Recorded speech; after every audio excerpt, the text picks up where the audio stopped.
Good morning, everyone, and thank you all for coming to the Highland Park Edison Shnainu Shidduch group virtual event to enhance one's dating potential. We are so excited and happy to have you here today.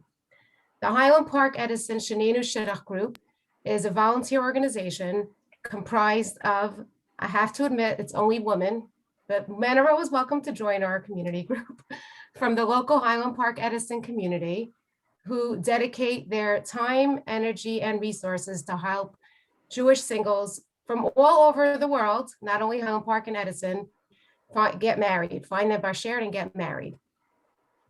Please feel free to reach out to us. I think you all have our email address that was on the flyer, and send us your profiles or reach out to us if we can help you in any way. Reach out to us and ask us if there's anything we can do for you, or send us your dating profiles and we will try to help you. With us here today from the Highland Park Edison Shnainu Shidduch group is Cindy Baruch and Lori Kaplan, Aviva Siegel, Sharon Lowinger, Dina Clavin, and Sarah Banner, who has her camera off for personal reasons, but she is with us. Thank you all for joining us. We are so very excited to have this great opportunity to host Aleeza Ben Shalom. Aleeza Ben Shalom is a renowned dating coach and relationship expert. She's authored the book, Get Real, Get Married. I love that title. And that book helps, it's a guide to help singles get over the hurdles and get under the chuppah. She's also the founder of Marriage Minded Mentor, and she is known as the Jewish dating guru because of all of her successes in helping people get engaged and married. Aleeza graciously offered to answer any questions at the end of the lecture, so please feel free to submit your questions in the chat box following the lecture. So without further ado, I am so honored and excited to present Aleeza Ben Shalom. Thank you again all for coming. Thank you so much, Ida, and thank you so much to the Highland Park and Edison Shidduch initiative to help singles to find each other, to connect, and to really take things to the next level. I absolutely adore partnering with organizations, coming together and bringing people from all across the globe to work together, because this is a team effort. This is not something that we can do alone. It's not something that is very easy to do. If it was easy, you wouldn't need me or any of us. We could just go out and do it because it's just no big deal. But it really is a big deal to find your bashert and to make the whole process a little bit easier. So I'm very excited to be broadcasting live from Eretz Israel. You guys are the very first live broadcast that I am doing from Israel. I finally got set up, and you're welcome to my new studio. I used to have a yellow wall behind me. There's no more yellow wall. It's just me with white walls in our lovely home. So we are talking all about enhancing one's dating potential. I have my notes that are right down here on my computer. So if you see me glance down, I want to make sure that I hit all of the topics and the things that I have prepared. And then I really want this to be something that is engaging. So I definitely want questions, and I want things that are on your mind related to this topic. So when we're talking about enhancing your shidduch potential, first we have to take a step back and say, wait a minute, what's my potential, right? I didn't meet my soulmate yesterday. I didn't meet them last week. I didn't meet them last month or last year or even in the last couple of years. So my potential to me looks like nothing. I don't think I have any potential. It doesn't seem like it's happening. And I've had a lot of singles say to me, maybe God kind of forgot about me. Like, there's other people on the list, but like, I just, like, I'm not on that VIP list where you get like, backstage and you get better seating. And I want to really address this first issue, which is you're not forgotten. And just because you didn't find your person today or yesterday or any time before now doesn't mean that you won't find them today, tomorrow, or the next day going forward. The one thing that is absolutely not in our hands is the timeline, right? What is within our hands? What can we actually do? We, as in every one of us here, whether you're single or you're looking to help somebody who's single or anywhere in between, What can we do? We have an obligation. What's our obligation? To make an effort. What kind of an effort? Okay, well, that's a bigger story. But the first thing that we need to know is that it's our job to make an effort. The results of that effort, it's not in our hands. Okay, so if we compare this to something that I love, like gardening, you go out there, you take your seeds, you can either plant them in the ground methodically, you could start the seeds inside, sprout them, get them going, then stick them in their garden. Or you could be the gardener who's like, a few of these, a few of those, maybe something will grow, a little water, a little sunshine, something should grow, right? Like there's potential there, something should happen. So if you ask different people about shidduchim, each one's gonna tell you something different. And you might get, well, no, you have to do proper planting, right? You got to sprout it indoors. You got to nurture it along the way. And other people are going to tell you, date as many people as possible. Go on as many coffee dates. Get in front of as many people. It's a numbers game. You just got to whip it out. No problem. Just, if you date enough people, you'll actually find the one. And then there's other people that have a different philosophy. Maybe they're going to tell you to be a little bit more detailed, specific. Maybe they want you to go through the motions, review your shidduch resume, fix things up. If you use a photo, fix up the photo. They're going to want you to do a whole bunch of things. So I'm going to tell you in terms of what I subscribe to and my own philosophy is that we need to do something. We need to make an effort. We need to try. What's your try? I don't know. What's your try? What you can handle. Okay.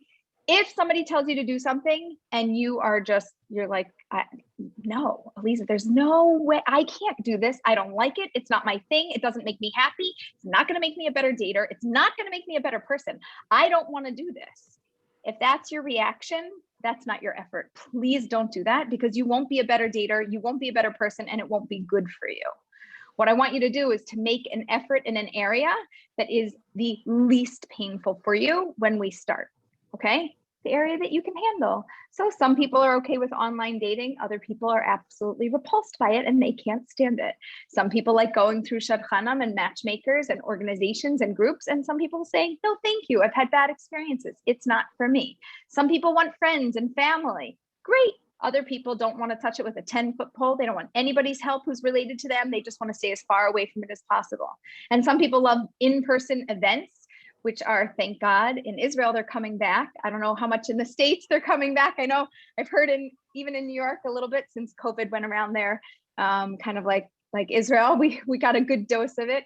I heard that events are coming back. So as events are coming back, some people flourish in person. They're personable, they come alive, you meet them and they're like, hi, and how are you? And all of a sudden they just sparkle, and they can't do that online. So if like, forget online, I'm never doing that. I'm only going to an event. Give me something to go to, I'll show up. Me with my little punam, I can come and I'll be able to meet, I'll mingle, I'll be able to do speed dating, whatever it is. So the first thing that you need to do is to think about, what can I handle? Whatever you can handle doing, that's where you make your effort, because the potential comes from that area. I'm not going to ask you to do something that you can't stand. It doesn't breed success, not at first. If you go through everything and you're like, I've tried online, I've tried in person, I've tried with matchmakers, I've tried with friends, I've tried with co-working events, I've tried everything, Aleeza, I don't know. And then we have to go to that thing that you really don't like. It's just going to be the last thing on our list. It's going to be like, when we can't take it anymore, we're going to just make an effort in a different area, because it's the last thing left to do. And we should just at least go through every last ditch effort. So what happens when you go through all of your efforts and you still don't have the reward? You don't have that person by your side. You didn't get married. It didn't happen for you. And you're like, Aleeza, great. Thanks for the advice. Very nice, very good, but it didn't work. Now what? So we can go back to the drawing board and start again, or we have to try to do things in a little bit of a different way. Meaning there's only a certain number of ways to actually meet people, right? Your potential, there's just normal efforts that everybody makes within the world. And you do these top 2, 3, 5, 10 things. That's what people do to get married. Outside of that, there's not so much else to do. So we have to just shift a little. So just for example, if for many years you've been praying to meet your soulmate, and it's not working. You didn't meet them. First of all, just because you didn't meet them today doesn't mean it didn't work. It just means your prayers were heard, but you didn't get the answer you want. You just got a not now answer, which is not exactly what we want to hear. So a way to shift and to say, well, let me do something different would be, why don't you pray for your soulmate to meet their other half? Now you're not praying for you. Now you're praying for them to meet you. It's a shift. It's something different. It's something small. You might think it's insignificant, but when you're going through the dating and the relationship process, as you twist things a little bit, you could handle it for another day or another week or another month or another year, because we don't know the timeline. All we know is we came into this world and the potential is here. It's in the blueprints of creation. So-and-so is for so-and-so. We come down into this world. We're supposed to meet each other. And it's this wonderful game of, where's Waldo? Like, let me just search that book. I know he's on this page, because that's the book. The book says he's on this page. He's somewhere on every single page I turn to. He is somewhere here, right? So we know in the blueprints of creation, your person is here. Your person exists. That's one thing that I tell people. If there's one guarantee I could give you, it's that your person exists, because that's how the world was created. It was created with your person in it. So, or coming into it. Okay. So that's one thing that we know. And knowing that should hopefully help to empower you to feel positive a little bit more than you were, and to feel hopeful and to feel a little bit more energized, so that you can take it one step further and you can make the effort to do whatever you have to do to get to that next person, to get to that next date, to get to that next event, to work with that next matchmaker or that organization. Okay. So I want to move from the potential into a few dating tips and also how to advance a relationship. I've had a lot of singles tell me that I go on dates. 1, 2, 3, maybe no more than 4 dates, and then it's done. There's just nothing there. It's not the right thing. It's not the right person. It's not the right timing. It's just, I don't know what it is, but it's definitely not a yes. So how do we get over that? So we could say, well, I just didn't meet my person. When I meet my person, it's going to happen for me. If I would have met them, it would have been fine. Yes. And it could also be that you maybe met somebody, but maybe we did not really flesh out the full potential. Maybe we didn't really give it enough of an opportunity to develop for whatever reason. There's lots of reasons that we don't want to continue. It can be a physical reason. It could be something, their hair, their face, their teeth were yellow and jagged. They were crooked. You just didn't like the way that they looked to you, right? There could be something physically. It could be something emotionally that blocks us. They said something that triggered me, and that just rubbed me the wrong way. And now I shut down. So I have a great person in front of me. You said one thing, it triggered me. All of a sudden, my thinking's off and running over here. I'm no longer present on the date. I have no idea what happened for the last 45 minutes. The date ends. I'm still stuck in my spin out of my thinking about that one thing that bothered me. I don't even know you anymore. I don't know you. I never even gave you a chance because one thing triggered me and I didn't have enough of a grounding to be able to look at you and to say, wait, that triggered me. Hold on. Let me see if everything else you say triggers me, or let me see if this is something that I can work with. And if this is someone that I want to be engaged with, and engaged as in engaging conversation, not engaged with, but to be engaged with and to be connected to for maybe just another date. I have 2 phrases that I see a couple of familiar faces, so you guys might know these 2 phrases, but one is when in doubt, go out, which just means if you're just unsure. A lot of people call me and we do a lot of coaching together. And one of the most popular times is when they're not sure. They're like, should I go out? Shouldn't I go out? This is what I like. This is what I don't like. I said, I'll save you money. I'll save you a phone call. Don't even call me. When in doubt, go out. It basically means if it's not a no, it's a yes for now. It's just a yes for another date. It's not, yes, I like you. It's not, yes, I want to marry you. It's not, yes, I want to even really go out with you. It's just, it's not a no. So I'm going to just automatically, it's a little bit of like an automatic so that I don't have to emotionally deal with it. Just if it's not a hard no, it's just a yes for another date. It's a very easy thing. The other thing I say is date them till you hate them, which I don't really love the phrase because I don't really like the word hate. But what I'm trying to get at, the essence of what I mean is date them until you really can't stand them, until you know that this person isn't for you.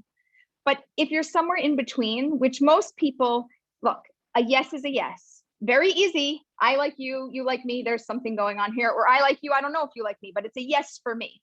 A no is a no. A no is please don't make me go out with them again. Not my person, not my thing. I'm totally clear. I have no questions. I know I did not miss my person by saying no to this person. Everything else in between a yes and a no is just a yes for now. It's just a yes for a second date or a third date or a fifth date or an eighth date. And people get really irritated when it goes on for that long. So we'll get to that, but it's just a yes for now. So if you're not so sure about the looks, they're a little bit neutral, par plus, par minus. It's a yes for now. I'm not saying you have to marry them. I'm not saying you have to like their look. I'm just saying you're going to go out on Tuesday again and go do something. Okay. If they said something that triggered you, or if you, I don't know, emotionally, you weren't feeling connected. And so you're thinking, I don't know, I'm not feeling connected, so I don't want to go out. But there's nothing wrong with them. There's just also nothing that's right with them. Okay, great. Then it's not a no, it's just a yes for now. And I like it to be what I call a hard no. 100% you are sure you will never marry this person. You are not missing them. This is not your human being. And in 2 years, when if you wouldn't get married, this suggestion would come up. You're like, nope, not for me. I would never redate them because I have so much clarity that that person is not for me that I don't need to go through this again. That's a hard no.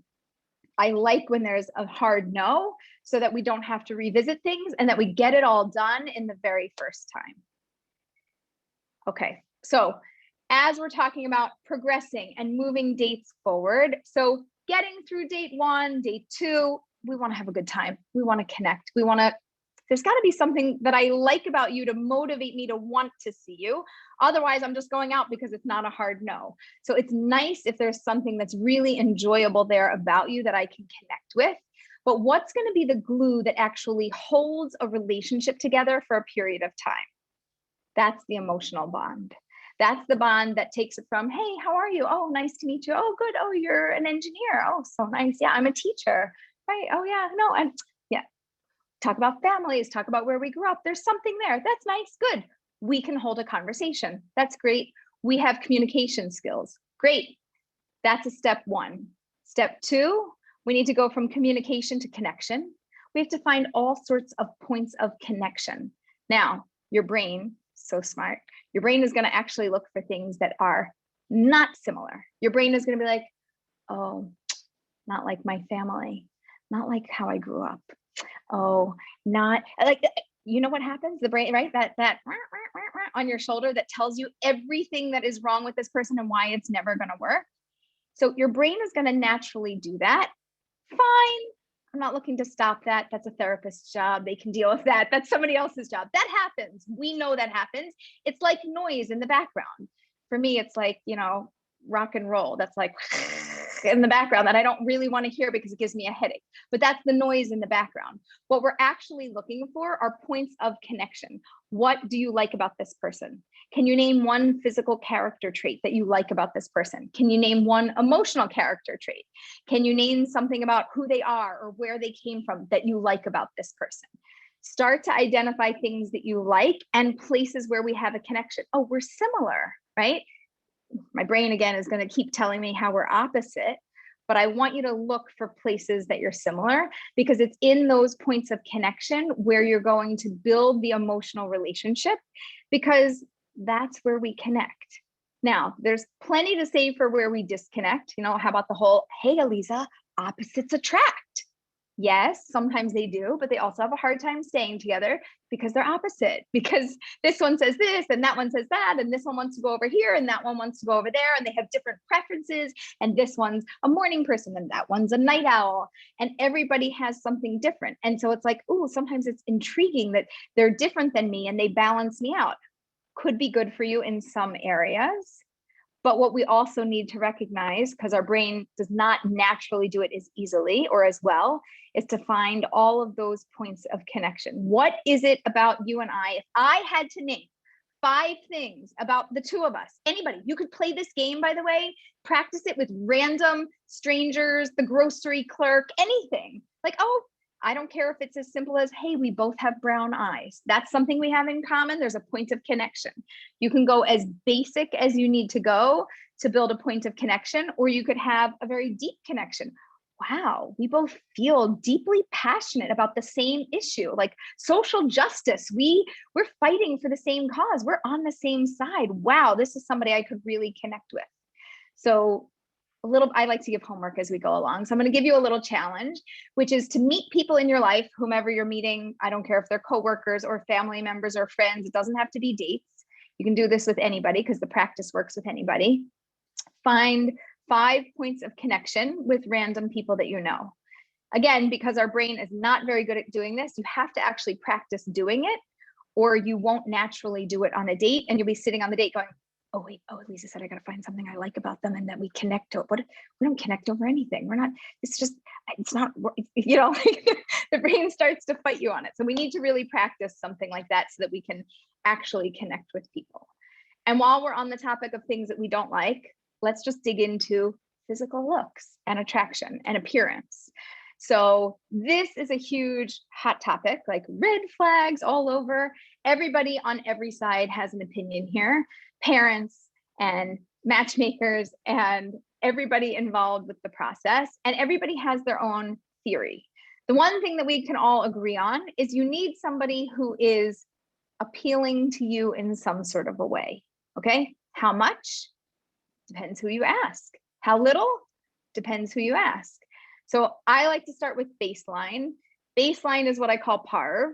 You could be a little PARV plus, you could like a little more. You could be a little PARV minus. You could not be so intrigued, but you're just not repulsed. But again, you're somewhere in this in-between flex area. If you're attracted, that's easy because you're attracted. That's just a yes. If you're not attracted, that's easy because it's just a flat out no. By the way, we love yeses and nos. Why? Because they're clarity. So even if it's a no, there's always a blessing in a no. What's the blessing? The blessing is you didn't have to date them for 3 months to figure it out, or 3 weeks. You just know it's not for you. And it might be disappointing, but it wasn't difficult, right? A fast no, it's irritating because it's a no, but it's not hard. It just comes very quickly to you. So everything in between is what usually makes our heads spin, because I want to be attracted to my partner.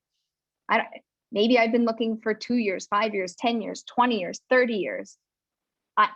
Do I not deserve to be attracted to my partner? Is it possible that I have to be with somebody who's neutral for me? You know, maybe your parents or other family or friends have told you, like, of course I'm attracted to my partner, right? And then you'll hear the occasional person that says, well, it grows, love grows, and looks grow, and guess what? It's true. And our brains are so smart. I've had a bunch of clients tell me, Aleeza, if I am not attracted to them on the first date, or within the first 2 dates, I'll give them 2 dates, then I don't want to go out with them anymore. And I said, why? And they said, because I don't want to come to like them. And I said, why not? If you come to like them, then it's not really an issue. And they're like, but if I didn't like them at first, then I'm not really attracted to them, right? The real thing for them is that first minute that they know or don't know. If I'm not attracted to them from the first minute, then they must not be attractive. And I don't want to grow to be comfortable with that, because that's compromising, and I don't want to compromise. So we have to take it a notch down. And what we need to do is to realize your first impression isn't always the right impression. And people don't always make their best impression, right? We look different. We put on a different shirt, we put on a different color, we put on a different style. All of a sudden, you look like a different person to me.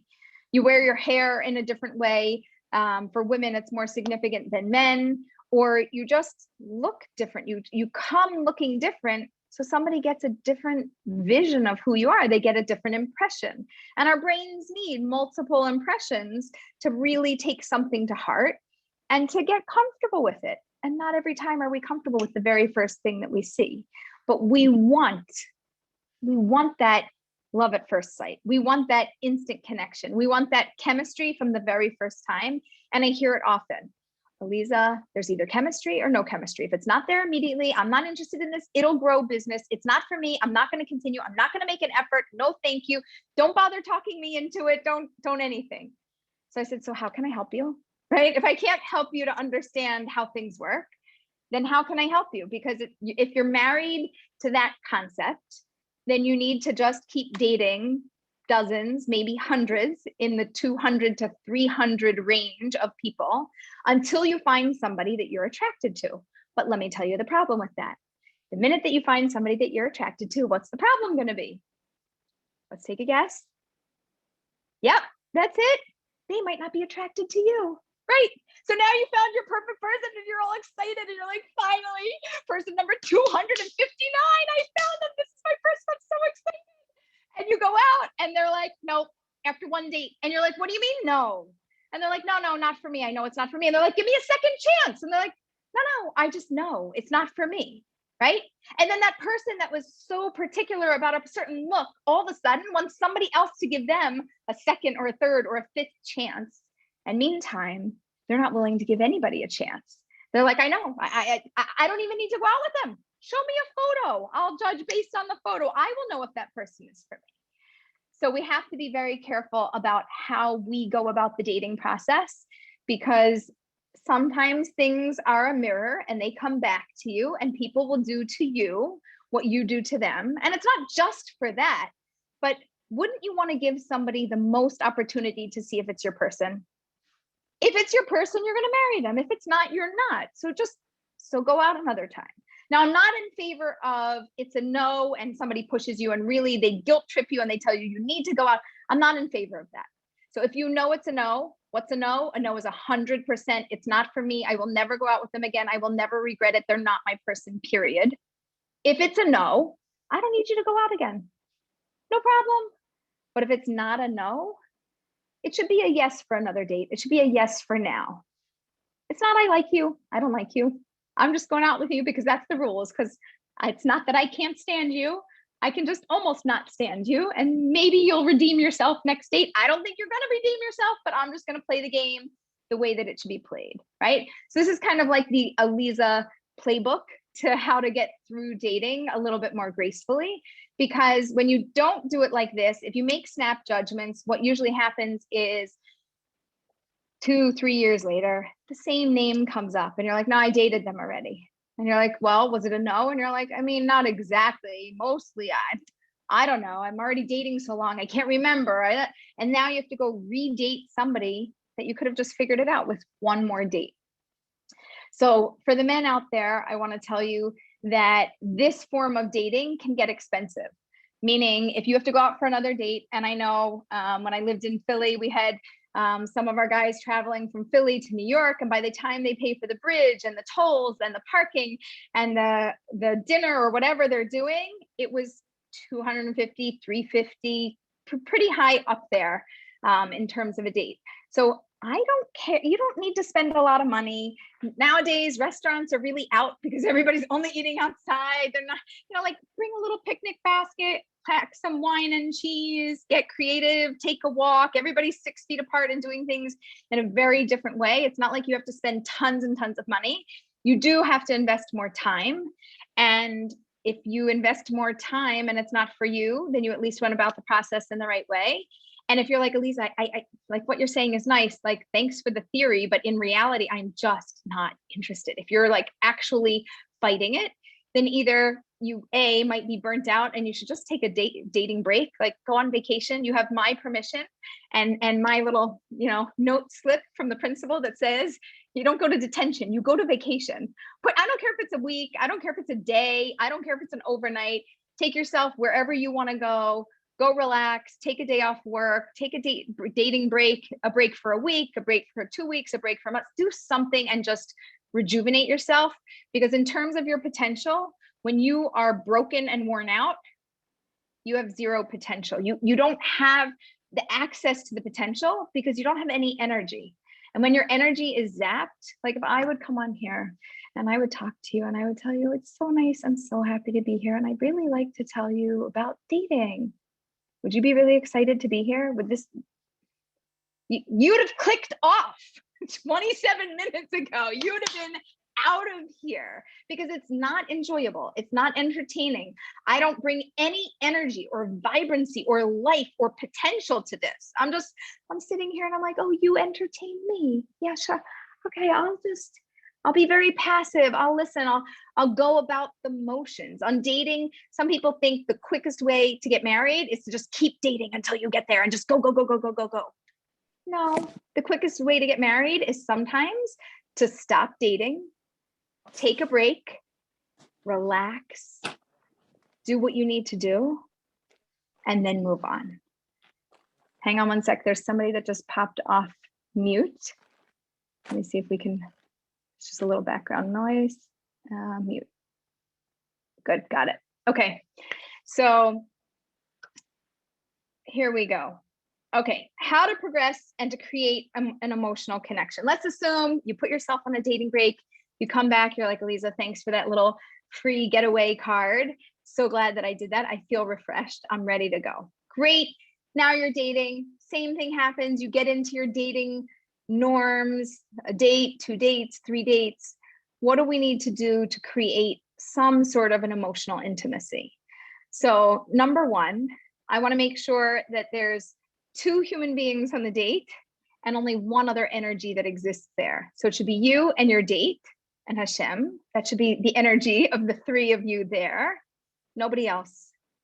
I don't want your mother's voice in your head of what she thinks is best for you, or your best friend, or even your rabbi or rebbitzin, or even your mentors or anything. For the moment that you're on the date, when you're there, my firm belief is that we need to re-empower the people that are searching, that you don't need to count on everybody else in the world. You're there, you're on the date, nobody else is there.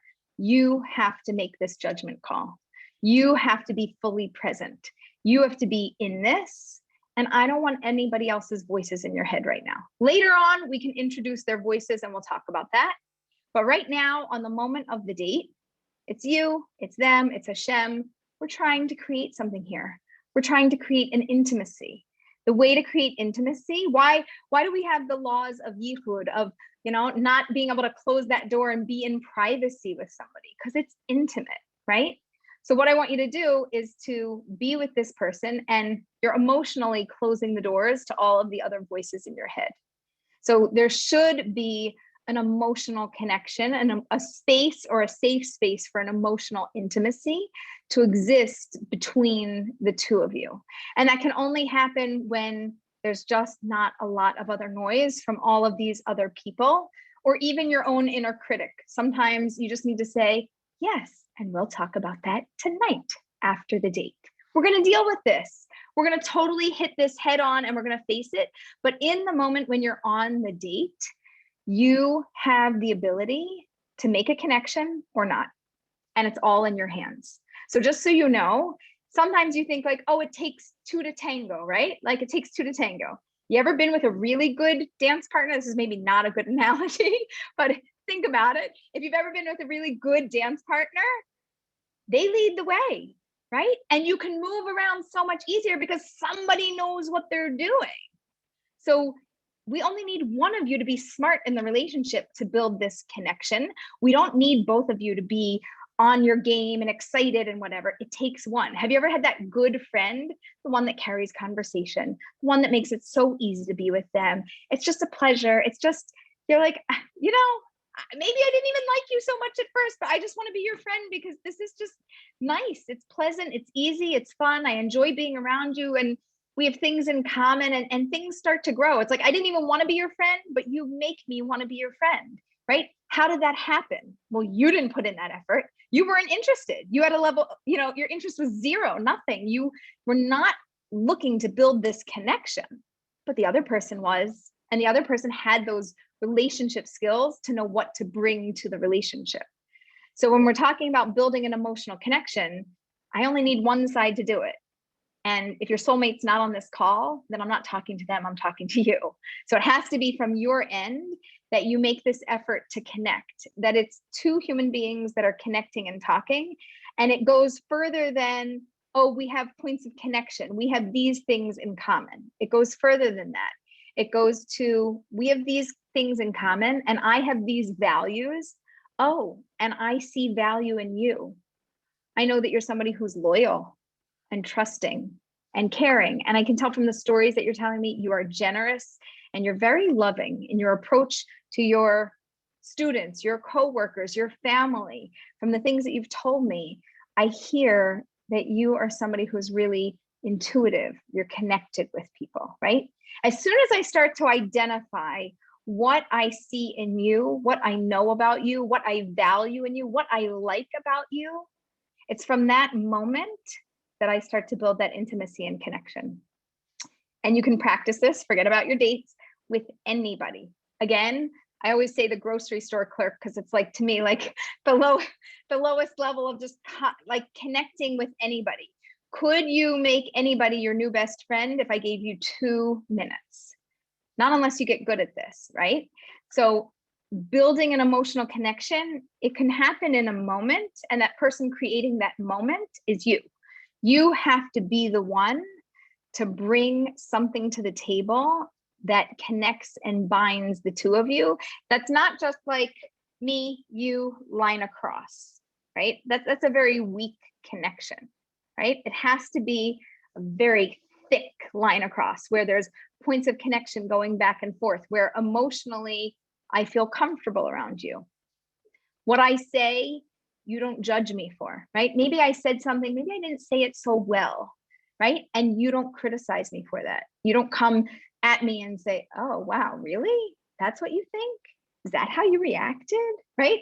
And sometimes I've heard from dates, when I get date feedback from clients, I hear from them, it's not what they said, right? What we say is one level, but take it to a level that's even more simple than that. It's here, it's on your face. So you say something to me and you tell me a secret, something that's been bothering you that you wanted to share with me, because we're getting a little bit closer. And in my brain, I'm going, act normal, just be normal, right? And on my face, I'm like, oh, yeah. Oh, okay. Do I look comfortable? Do I look totally accepting? No. I have a judgmental face. I have a maybe freaked out face. I have something going on that tells you I don't even have to say anything. I just, you know that I don't feel good about what you said. So if you really want to get good at this doesn't have to do with anybody in the world. You could present scenarios to yourself and just look in the mirror and make different facial expressions. You have to actually get used to how your face moves. Do you sit across the table from somebody and do you look like this? Because if you do, they're going to be really happy to be around you, even if they don't like you, even if they're like, oh, you're totally not my person. What's going to go through their mind? You're a great person. I would love to set you up. I like, not for me, but wow, what energy you have, right? But if we're sitting at a table and I'm sitting there and I'm going, oh, that's interesting. Yeah. Okay.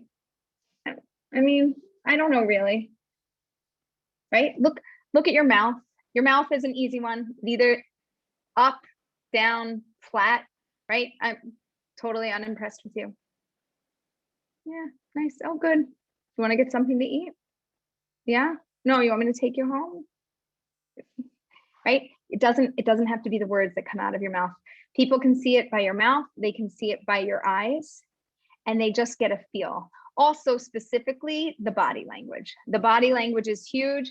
So if it's cold out for the men, if you're outside and the ladies are chilly outside and you see the hands kind of like tuck under, okay, tucking under, that just means they're cold. They're literally keeping their fingers warm.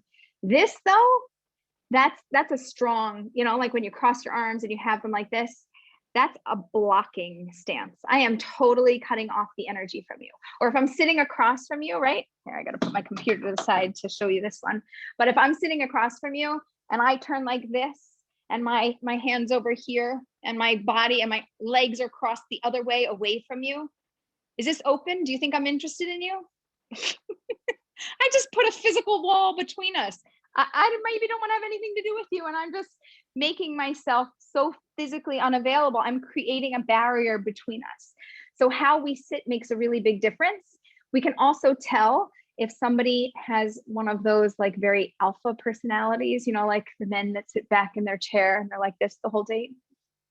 And they have that big, very expansive stance with either their body or even just the upper part, they just put it back, right?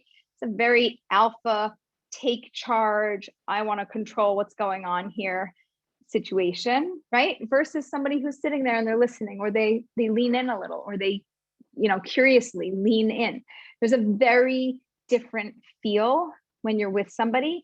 And if you're on a date, you're probably going to be nervous, uncomfortable, anxious, bored. There's a range of emotions. If you're not super excited about the person that you're with, you're going to have a lot of emotions going on.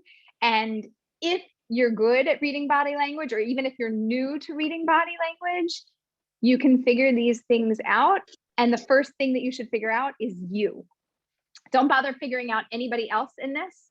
You need to first figure out what are the vibes that you're giving off, and are you giving off an energy that is drawing people towards you, or are you creating distance between you and them, either facially or verbally or in some way? Okay, so I want in the next couple minutes to wrap up the, you know, what I'm giving over, and then I want to move to the questions. And I'm not sure who from the team wants to read out the questions, but if you read the questions, I'll give the answers, and that way it'll go a little bit faster. So the last few things, yeah? No, I was gonna say I can try to read the questions. Perfect. Okay, great. So if you have any questions, this is your 3-minute warning. Please put your questions in the Q&A box and we will get through them. Hopefully we'll get through as many as we can. Okay, so the last thing that I want to go through is one of my favorite topics, which is really our values versus our preferences. Okay, so there's things that we value, there's things that we want, there's things that we desire that are really important to us. And then there's the things that, like, I wish it would be like this. If it's not there, I could live with it, but I prefer this. Okay. And when you get into a relationship, I usually talk about the good and the other, right? The good, all the things that I like about you. It's all the things that we're on the same page about. It's all the things that we connect over.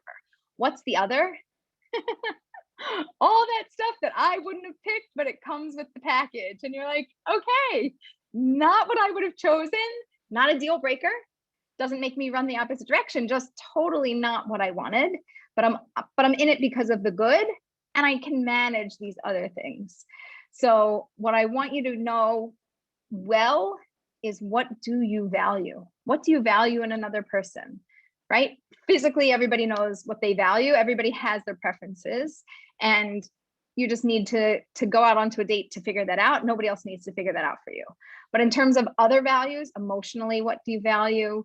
What traits do you value? Do you value loyalty, commitment, loving personality, a giver, somebody who's very yashar, somebody who's easy to get along with, somebody who's flexible, somebody who's patient or kind or overly generous, right?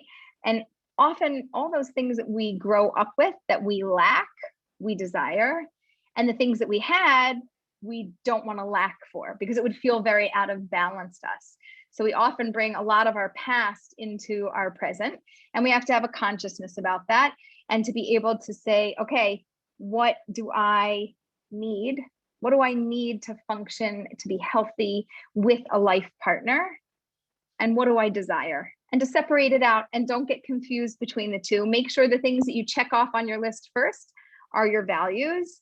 And the preferences, hopefully you'll get some of them too, but you're going to get a whole bunch of things that you don't prefer. And then you also get like the surprise little baggie of like all the things you didn't know you were getting that you get. And you're like, oh, I didn't want that, but okay. I could live with that, but that doesn't come till later anyway.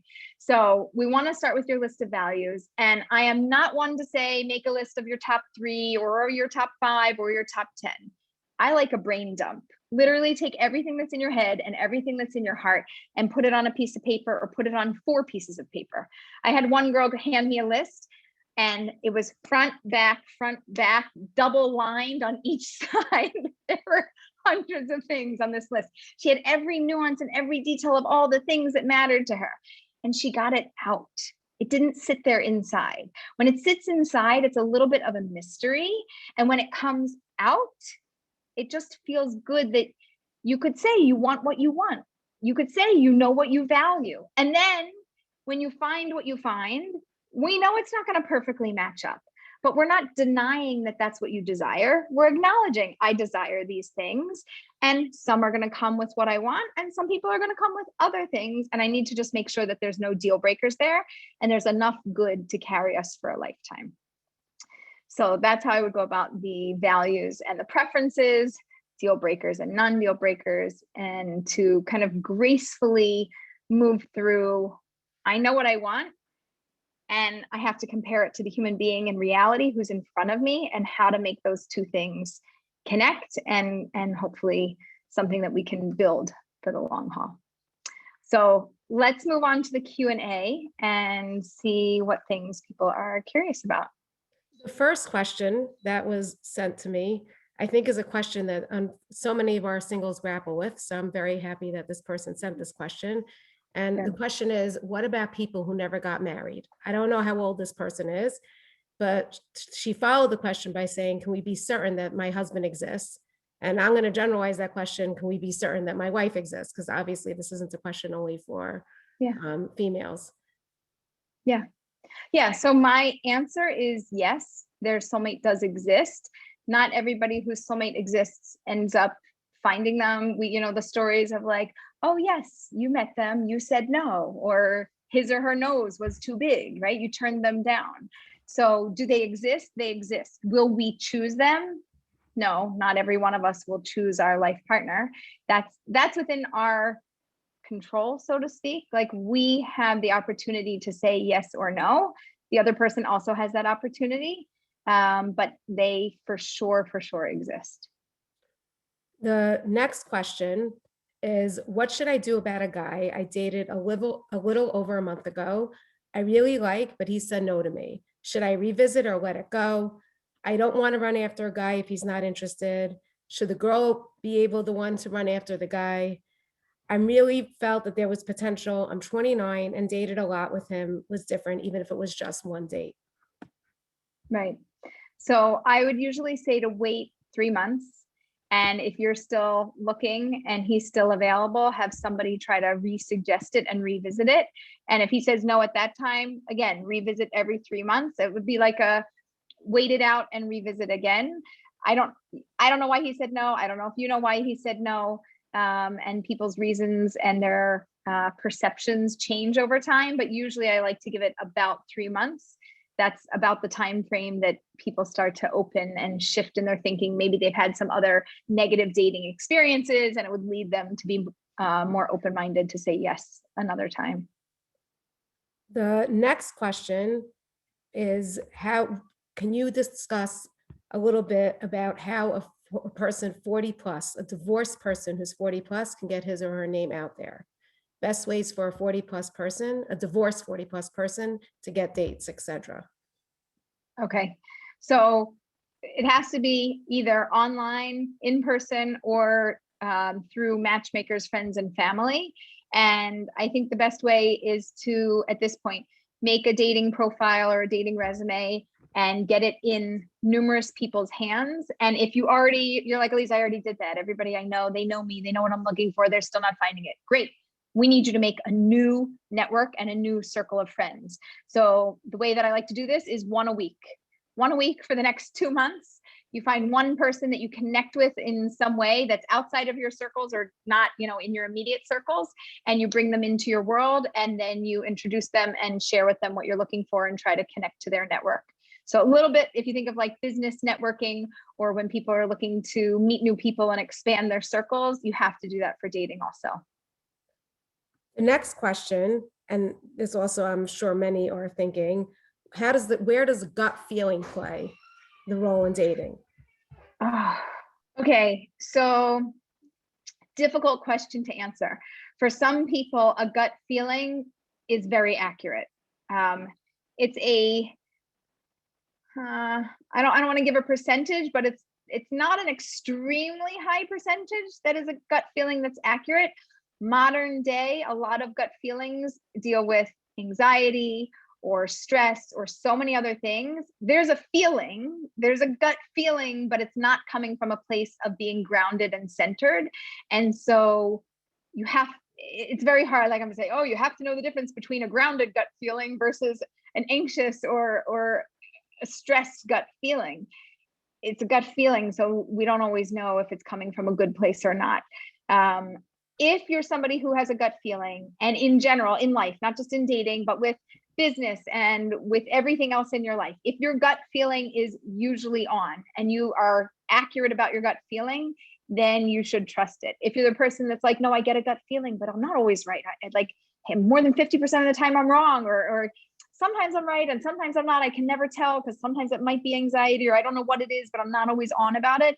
If you're not always on, or you're not majority of the time on, I would go out a little bit longer. I would go with the when in doubt, go out, instead of trusting the gut feeling and ending it. I would err on the side of giving it a little longer to develop it, because you can always say no the next date. And people say, but you're going to lead somebody on. You can't do that. You're leading them on. No, it's called dating. Wouldn't they rather you give them more of a chance than less of a chance? Absolutely. Wouldn't you want somebody else also to give you more, or more than less of a chance? Yes, you want them to give you more of a chance. So if it's a strong gut feeling, then go with it. If it's not so strong, maybe consider going out to check in with that gut feeling and be like, yep, happened both dates. I'm out of here. Not for me. The next comment is, I agree with so much of what you said, but I don't feel that way regarding it takes one I go out with guys and they don't have what to say for themselves. And I find myself bored and not interested in them if they are not so exciting. I want to feel like I do with my friends, that I am with someone who I can say anything and everything to. I feel like I want to find a husband who I'll feel like that I'll want to tell everything, from the most random things to real things. Okay, so there's two parts to this, and one of them is that your husband or your wife is not always going to be your best friend. They might, you might have that relationship, but it's not necessarily the best relationship to have. And I'm not an advocate of a husband and a wife telling each other every single thing about their lives all the time. It's really too much. It's not how the relationship is meant to be built. A lot of things grow in the dark, and they grow in privacy, right? When I say in the dark, I mean in privacy, right? You can't have privacy if every single thing in your life is 100% exposed, and if there's no separation between the two of you. So on one level, we're deeply connected. We're soulmates. There's like the greatest bond that there ever could be. And on another level, it doesn't mean that I have to call you every 5 seconds and tell you what I'm feeling and what I'm thinking and what I need and everything that happened about my day. And I have to share every little detail. It's not appropriate to do those things. So it's a nice thought. It's a nice desire. I don't find it to be so much of a reality with a majority of the couples that I work with.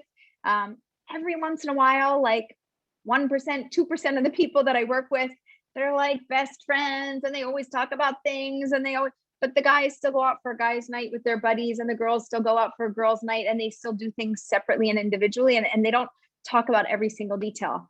So I guess what I'm saying is, I know it's your desire to have that, but I don't necessarily think that it's appropriate. And I definitely don't think it's necessary for a healthy relationship. The next question is, how do you know if someone has commitment issues? How can one avoid wasting so much time as it is not so apparent in the beginning? Yeah, that's really hard. There's not usually a short way to circumvent commitment issues unless they have a history of it and it's like a documented history, meaning they have 2 broken engagements and the last 5 people they dated for an excessively long period of time, and then they broke it off. If you have all of that data, then we could say that probably there's something going on with commitment issues. But if we don't have that data, we just don't necessarily know. And again, like, are they not committing because it's not the right person? Are they not committing because there's something else going on in their life? We just don't have enough information. So you have to put a timeline on it in your mind that you're comfortable with. And for some people, it's several weeks, and for some people it's several months, but there has to be a certain timeline where in your mind you're like, okay, either they know or they don't, and we have to move on. Because for me, I don't want to be involved in this relationship for so long when I have a person that is maybe, with 1 foot in and 1 foot out. I would also just have a very real tactless conversation. Is this something that you can, are you looking to commit, and what's your timeline? And, if you see that they're like, oh yeah, I mean, whenever if they give you very vague answers, it's usually an indication that they either haven't thought about it or that they really don't have a timeline. The next question is, how long do you do that for? If you don't have the clarity and you aren't feeling the hard yes or no, what is the limit? Yeah. So if the other person is willing to continue for a long period of time, 2 months, 3 months, 6 months, 8 months or more, if the other person is still willing to go out with you and you're still trying to figure it out, I would say to keep going out. I'd like to cut it off by around 6 months and say, make a decision, either you're in or you're out. And obviously it's not as clear cut as that. I work with a lot of people, and I have some clients right now that are very much in this position, and it's not exactly 6 months. That's why I say 6 to 8 months. Usually people are having that moment of needing to make a decision by that point. After 6 months, if this is not a person for you for sure. So if it's still not a definite no, then I go back and I ask, well, have you met anybody else that you've gotten this far with? Are we is this out of the range of normal, right? You're still going out with the same person. Why is that? Why is it that nobody else, you were able to get this far? You weren't able to get this far with anybody else in your life. This was the only person that you could get this far with. And if this is the only person you've dated 20, 30, 50, however many people, so how much more time do we need with this person, and how many more people do you need to date to see if it's going to work out? Like, clearly it hasn't worked out that far. Maybe this is the best that we have. Maybe you just don't know what positive things are in your life. Maybe it's hard for you to make that decision, and maybe we need to jump into this. Not jump, clearly it's not jumping after a significant amount of time, but maybe we need to say yes and to move into this if there's nothing else that makes sense. Because I've sometimes worked with singles who've been dating for a number of years, and they date for a significant period of time, and they're like, yeah, but I don't know if this is my person. I said, well, was there anybody else even close to this? And they're like, no. And I'm like, okay, so I don't have a lot of faith that there's going to be somebody else even close to this. You were able to go out with this person for at least 3, 4, 6 months, 8 months. That's a long period of time, and there's nobody else that you could connect with at that level.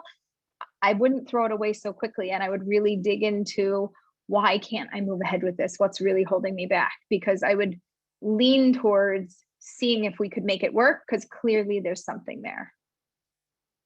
The next chat, I'm just going to share because the person chatted, and I don't believe I can direct message the person who sent the question, but someone is advising the 40+ divorcee that she can go on various chats, if there are divorcee chats, and that she should get a designated shotgun. So I'm just sharing. I don't want the person to think I ignored them, and I'm not sure that I can direct message each individual. So thank you for indulging me that.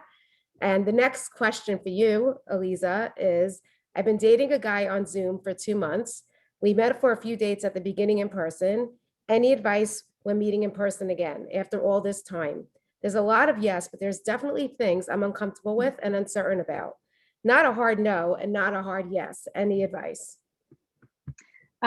Definitely meet in person and make it for as long as possible. So if it can only be whatever it is, Friday, Saturday, Sunday, Monday, like a 4-day weekend, do that, and then wait 2 weeks and do it again.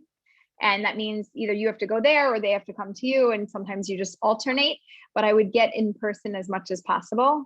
I had a couple that was dating long-term over Zoom. It was 2 months, 3 months, and they hadn't met.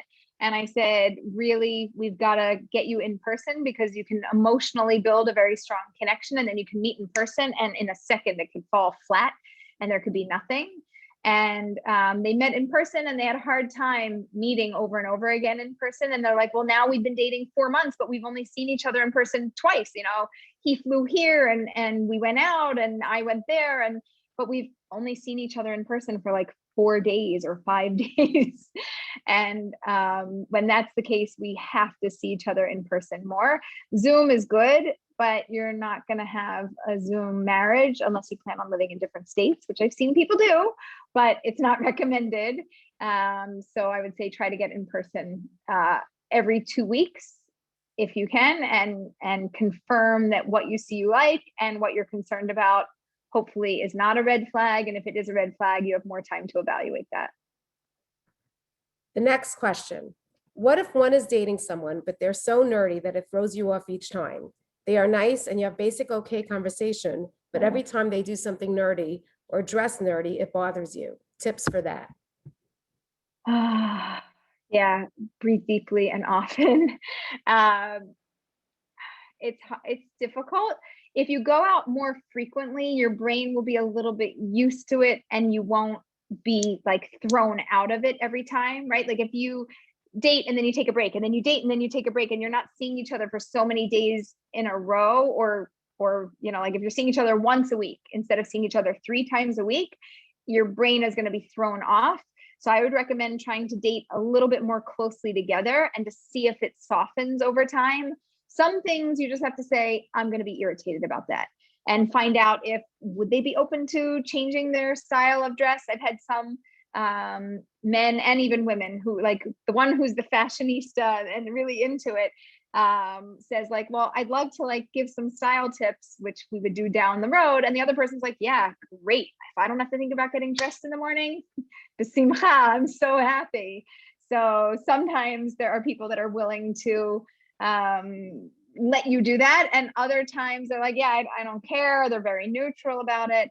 But when you're talking about the personality, it's like, you got to learn to love the quirks. You got to learn to love the quirks. Like we all have our own quirks. Some people, you know, like they give a little, like they have a little twitch, and some people have a little something they do with their mouth, and everybody's got their thing. So you're like, oh, that's that thing. It has to like become a little bit beloved. You have to get over the quirky, annoying, irritating, and get to the like, okay, I could deal with this. Maybe it'll embarrass me the first 25 times he or she does this in front of somebody.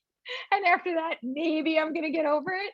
But you have to give yourself a little bit more time to get used to it and to see if you can become a little more comfortable with it. And like the nerdy guys, just for example, sometimes they're the like best quality guys out there. Like they're going to treat you well. They're going to hyper focus on you. They're not going to deal with other people. And they come with their things. And usually the nerdy thing, it's like, it's almost a little bit charming, whatever it is. It's like, again, it becomes a little bit beloved.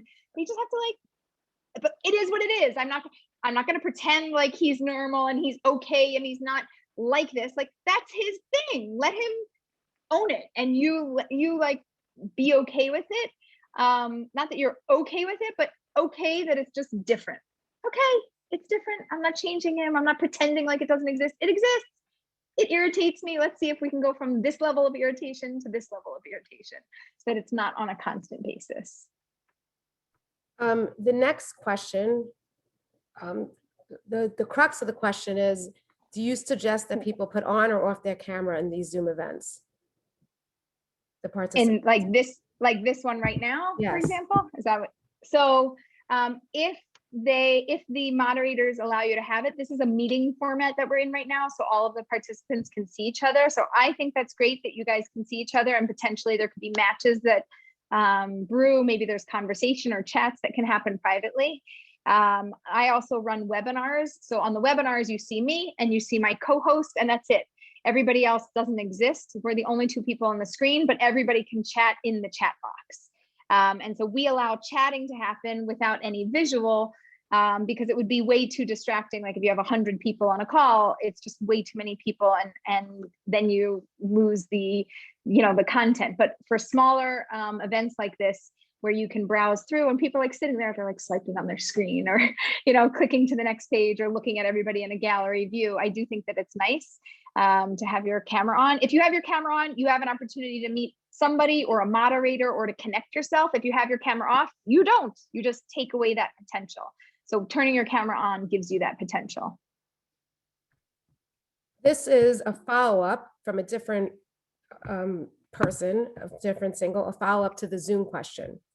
And the question is, it's similar, but there's a nuance to it. How can we progress a relationship on Zoom? If a guy is unwilling to travel due to COVID quarantine rules and girl not able to come to the other due to COVID rules, how long is it okay to wait to meet in person? How can I tell? How can I tell if he is really interested if not willing to come meet? It's been 4 months.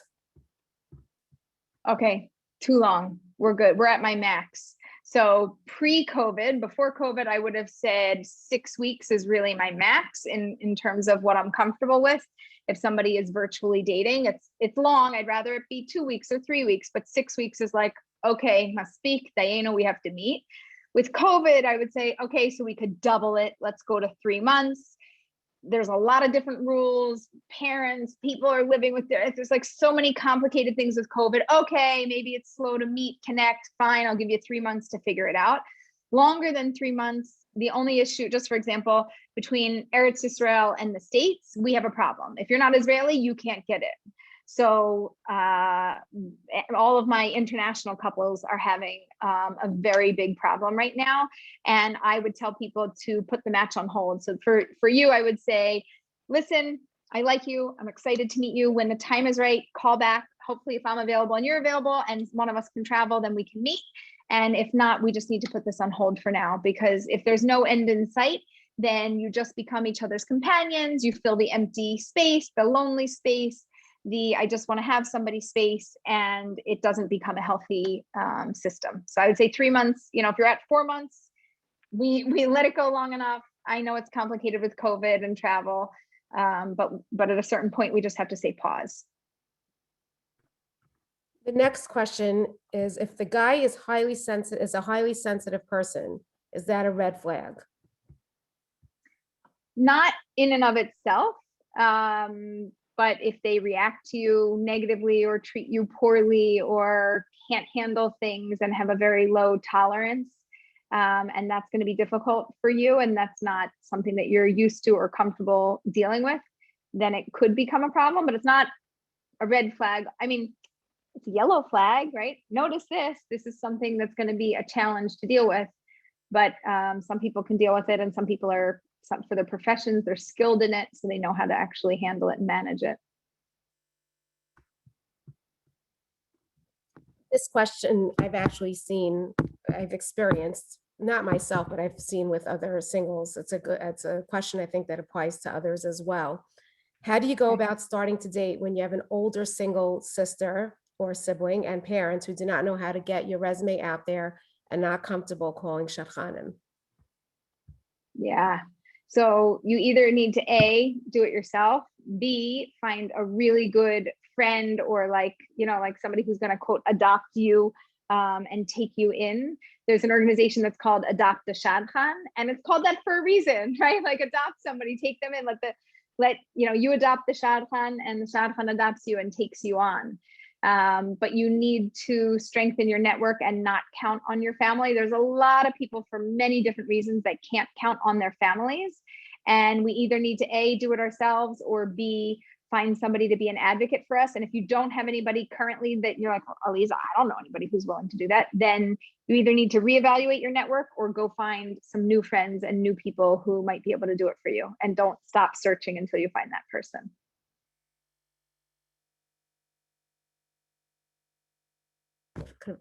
The next person states, thank you so much for the webinar.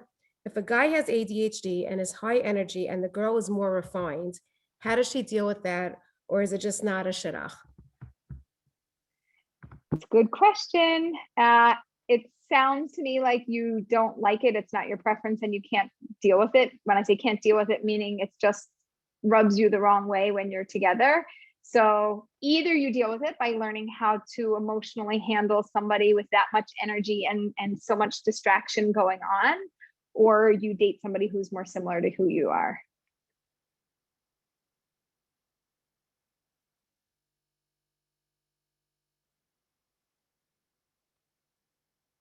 It seems to me that all the questions have been answered. Please let me know if I missed anyone's question.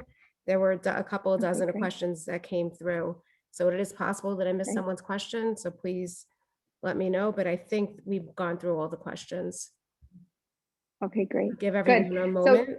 I don't see anyone else chatting. Oh, someone told So me I I'll just missed tell you, hers. Can you please send it to me again? Your question? Someone just chatted me that I missed hers, but let's see. Oh, okay. And it's a good question. Thank you for reminding me your question. What are Aleeza's top 3 tips to help when you're feeling hopeless towards dating to turn our attitude around? That's a great question that I'm sure many of these participants would like to hear the answer for. So thank you for reminding me of your question. awesome. Okay, good. And it's a good like wrap up question to pull it all together. So top 3 tips. Number 1 is to do self-care. So to do something loving for yourself, towards yourself, with yourself, by yourself, whatever you can do. It can be anything from, and I don't know, like COVID rules, but I'll just say, get a massage, you know, take a day off, take a walk around the beach or a park, or you know, do your favorite exercise, or buy yourself that thing that you've been wanting and that you've kind of held back on yourself. Like, do something loving for yourself.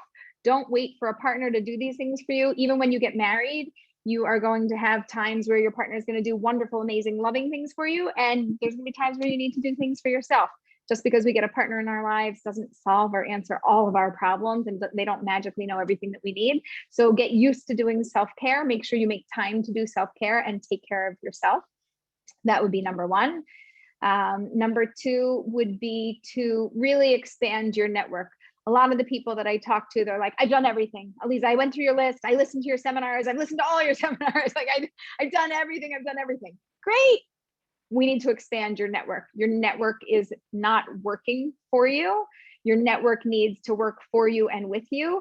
And we need to expand it to expand our reach. Because if what we've reached we don't like, and we haven't hit on that person, then we need to decide who else is out there in the world and look for people that are like-minded, people who you might go to a similar class with, or people who might be interested in similar topics or books or lectures or different things. If you have common interests, then you're also more likely to have they'll have common interests with other people who have things that are, you know, similar to what you're looking for. So number 1 is self-care. Number 2 is to expand your network. And number 3 is to never stop looking.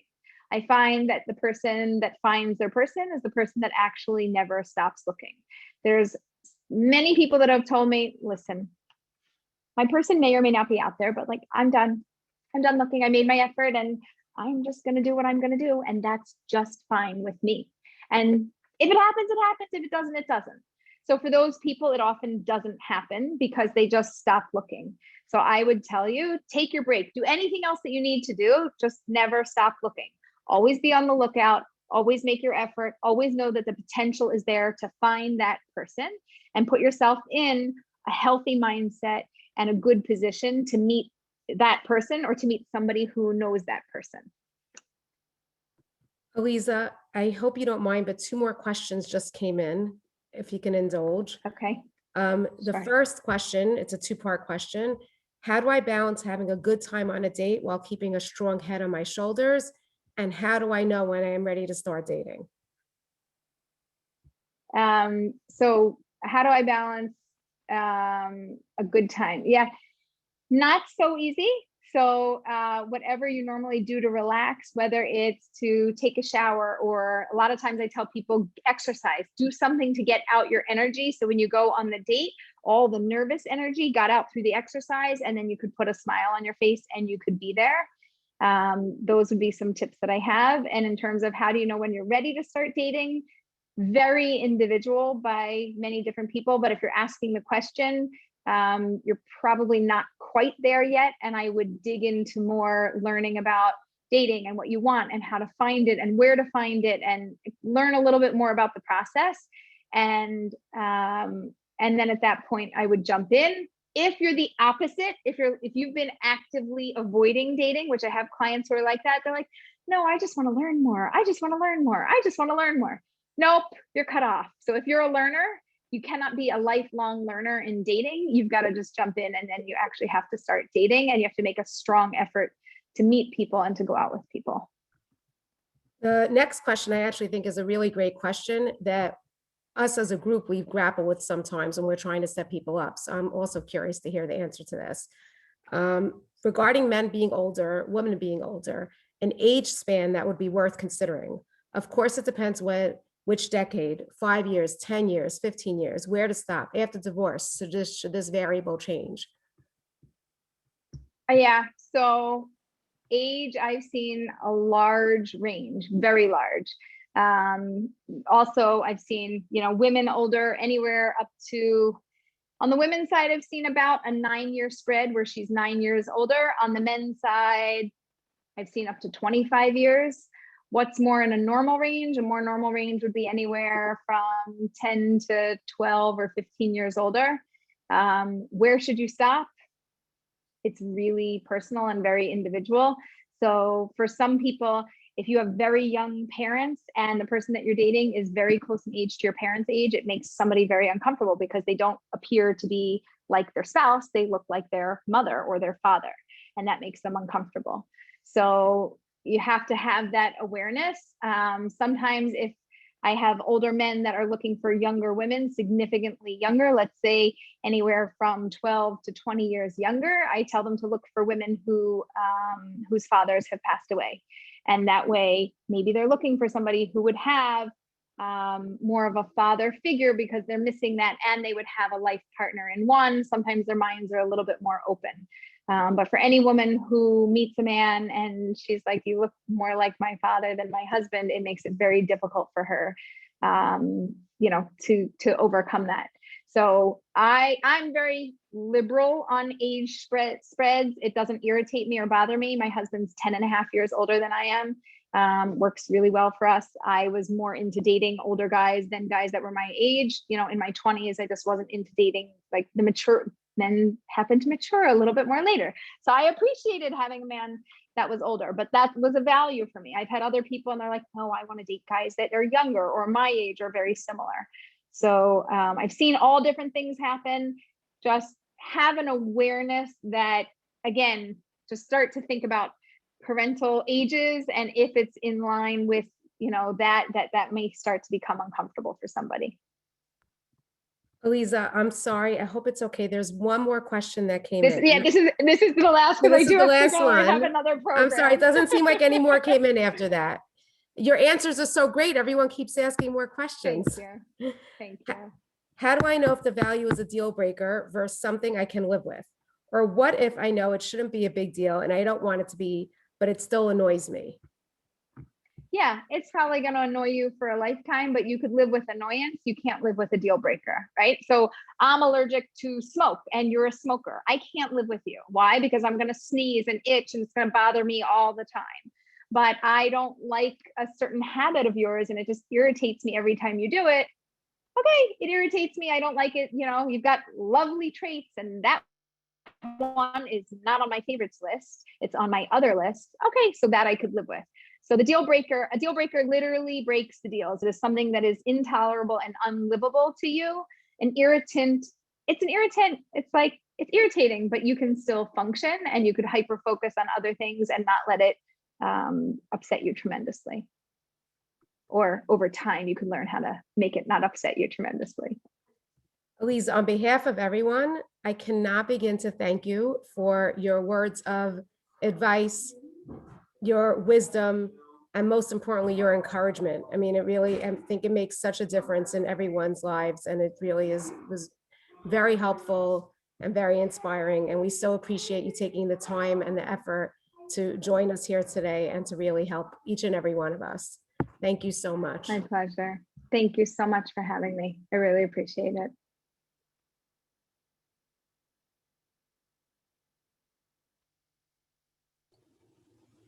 I'm going to just read you the comments, which are not questions, just so you hear the words of encouragement from the participants.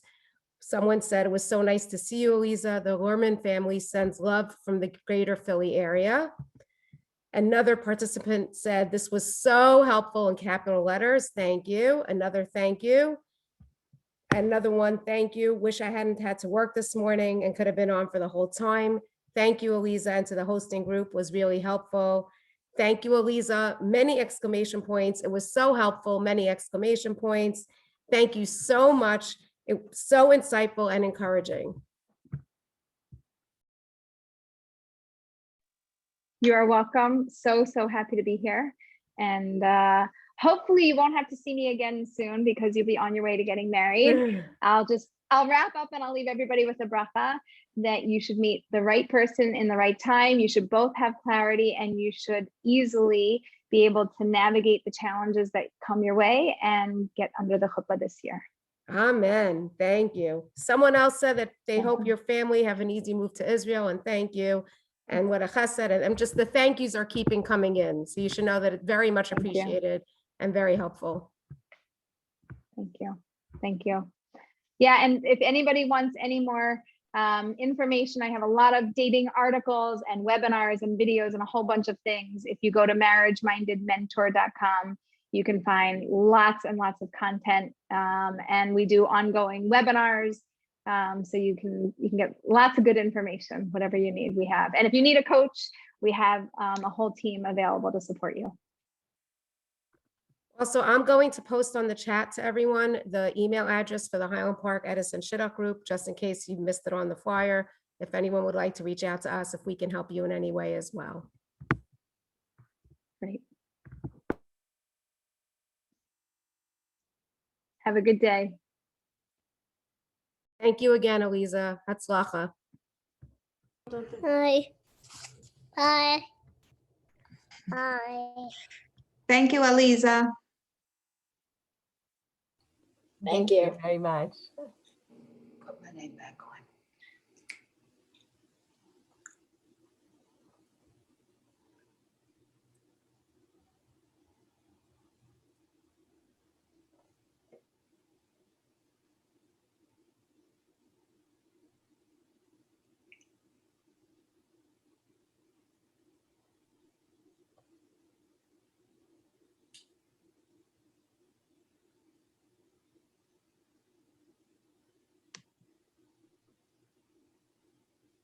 Very good.